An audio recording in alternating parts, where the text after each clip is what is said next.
apalagi ya sekarang ini nih banyak banget orang yang sibuk kerja, terus yang sibuk kuliah. Jadi kadang masa sendiri tuh agak ribet sebenarnya.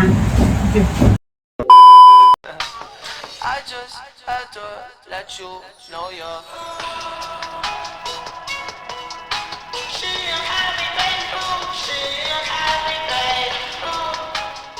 Oke, standby, kamera ready, sound ready, 3, 2, 1, action. Halo semuanya.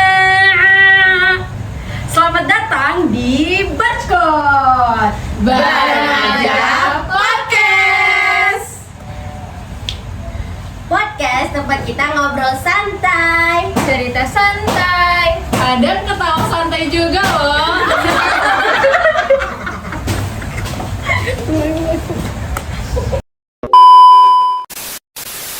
Tapi tetap ada manfaatnya. Oke.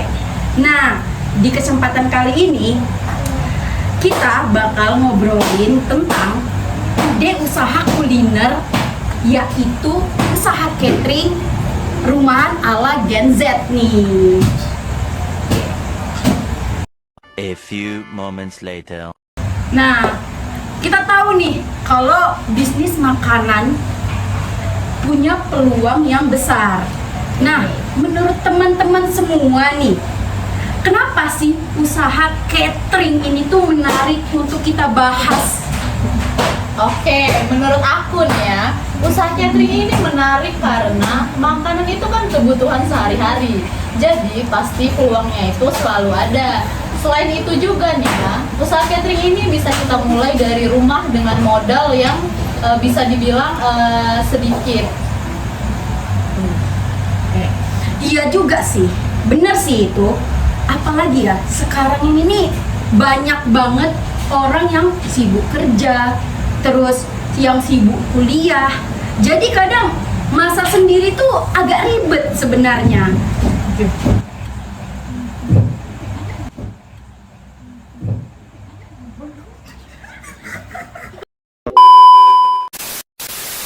Nah, kalau ide usaha nih yang kita pilih tuh sebenarnya tuh kayak apa sih konsepnya ini menurut kakak Nadia ini?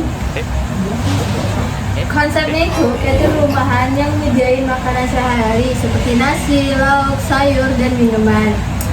Jadi makanan yang dijual tuh makanan rumahan yang sederhana, jadi cocok untuk makanan sehari-hari. Nah, kalau dari segi peluang usaha nih ya, menurut kita ini ya, menurut kita nih, usaha ini berpotensial itu apa enggak sih? 2,000 years later. Menurut aku usaha catering ini cukup potensial dan punya banyak peluang karena di zaman sekarang ini banyak orang yang malas untuk buat makanan sendiri.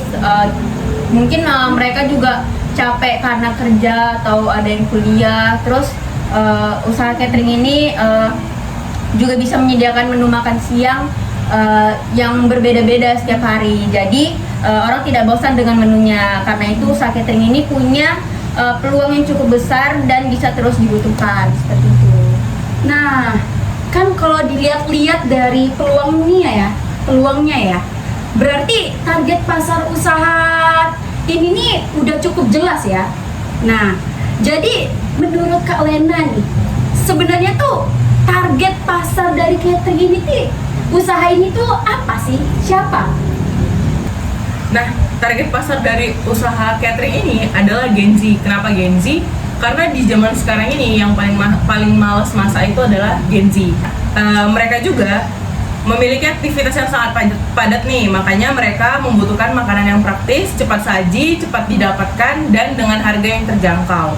Nah, selain itu juga banyak pertimbangan nih, tidak hanya kebutuhan sehari-hari, tapi catering ini juga menyasar kepada orang-orang yang mengadakan seperti hajatan, seperti orang syukuran ataupun pernikahan, karena biasanya mereka membutuhkan penyediaan makanan dalam jumlah banyak agar lebih praktis dan efisien, serta harga yang kami tawarkan itu cukup terjangkau untuk anak-anak Gen Z ataupun orang-orang yang akan mengadakan acara ataupun syukuran. Nah gitu nih Kak. Oke, menarik sih itu, menarik. Nah, Tapi ya, kalau dibandingi dengan usaha yang makanan lain nih, keunggulan dari usaha catering ini menurut Kak Eli nih ya, apa sih keunggulannya dari usaha catering ini? Nah, kelebihan dari usaha ini adalah di menu makanannya, Kak. Karena kami menyediakan menu makanan yang rumahan banget dan sehat tapi tetap enak. Jadi cocok buat semua orang.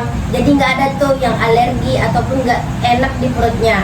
Harganya juga masih ramah di kantong dan juga murah, terutama buat mahasiswa ataupun anak kos ya. Kami juga menyediakan layanan delivery.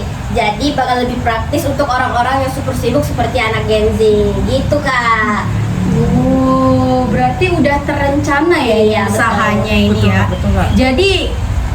Jadi dari usaha catering ini ya, kita bisa mulai dari skala kecil terlebih dahulu nih teman-teman. Kalau teman-teman nih mau nih ngebuat catering ini nih, usaha catering ini, misalnya mulai dari rumahan, ya kan, dari usaha kecil-kecilan.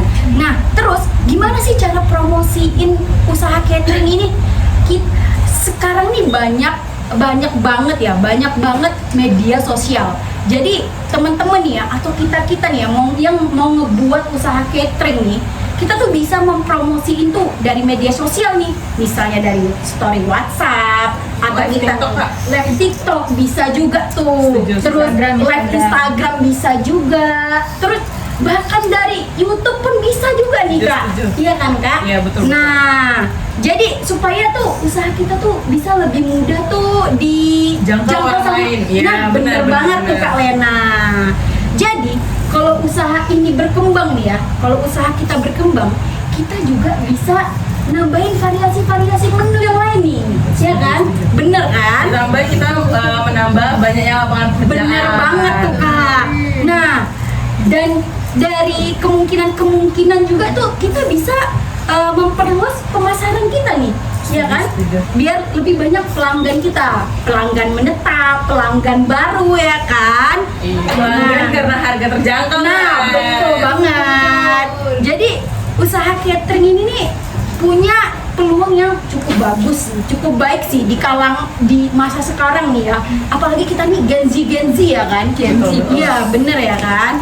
Nah, jadi usaha ini tuh gampang lah berkembangnya, ya nggak sih? Betul, Kak. Bener banget. Apalagi waktu nanti grand opening, Kak, itu ada gratisan teh obeng. 15.000 bener gratis banget. teh obeng. Bener Kayak si banget. Mama sih yang nggak mau. Bener banget nih. Jadi teman-teman semua, di obrolan kita hari ini di Barcode Bareng Aja Podcast. Makasih banget yang udah ngedengerin podcast kita ini. Walaupun podcast ini nih perdana ya kita buatnya ya. Nah, semoga di obrolan santai kita ini yang penuh canda tawanya ini ya, bisa ngasih inspirasi untuk Gen Z di luaran sana, bahkan untuk kita sendiri. Ya, setuju, Kak. Setuju, Oke, jadi terutama nih bagi teman-teman yang mau mulai usaha kecil-kecilan dari rumah. Kayak kita, Kak. Bener banget. Jadi terima kasih untuk semua teman-teman yang udah mendengarkan podcast ini. Semoga podcast ini bermanfaat bagi kita yang mendengarkan atau bahkan bagi kami. Jadi sampai jumpa di Barcode lain kali.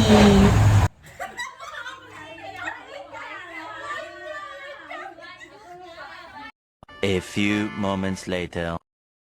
Terima kasih buat teman-teman semua yang udah ngedengerin podcast kami di kali ini. Semoga bisa termotivasi, terinspirasi, dan teman-teman bisa ngebuka usaha-usaha catering di masa kini. Jadi sampai jumpa di kesempatan berikutnya. Bye bye. I just had to let you know you're.